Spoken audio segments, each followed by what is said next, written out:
আসসালামু আলাইকুম এভরিওয়ান, আমি রুমন হোসেন। আপনাদের সাথে দেখা করতে আসলাম আমার প্রথম ব্লগে। আপনাদের সাথে শেয়ার করতে আসলাম আমার জাবা পাখির একটি ইন্টারেস্টিং নিউজ।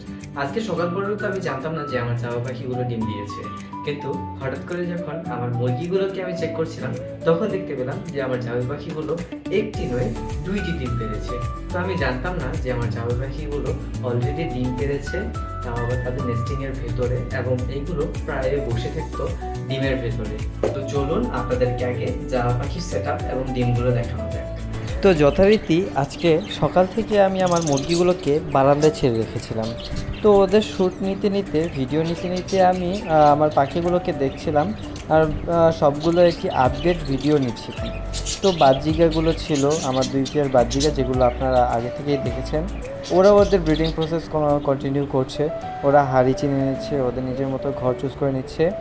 ওদেরকে ডেলি শাক পাতাও দেওয়া হচ্ছে। আর এই হচ্ছে আমার জাবা, যে জাবাগুলোকে আমি বেশ কিছুদিন ধরে খেয়াল করছিলাম। ওদের মেল যে পাখিটা আছে ও নিজের ঘরের ভিতরে ঢুকে বসে থাকে, ঘরে থেকে বেরো হয় না, আবার উড়াউড়িও করে না।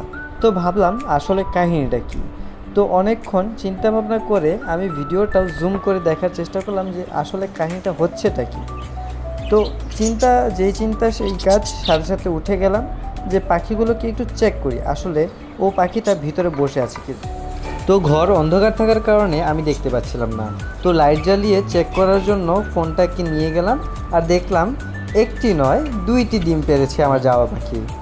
আমি দেখে খুবই শকড হলাম, কারণ আমি ভাবতেই পারিনি যে এই পাখিগুলো এত তাড়াতাড়ি ব্রিডিংয়ে আসবে আর ডিম পারবে। তো আলহামদুলিল্লাহ, আপনাদের দোয়ায় আমার পাখিগুলো ডিম দিয়েছে, এবং দেখা যাক এগুলো কিভাবে নিজেদের বাচ্চাকে লালন পালন করে, এবং বাকিটা আপনারা দেখবেন ইনশাআল্লাহ।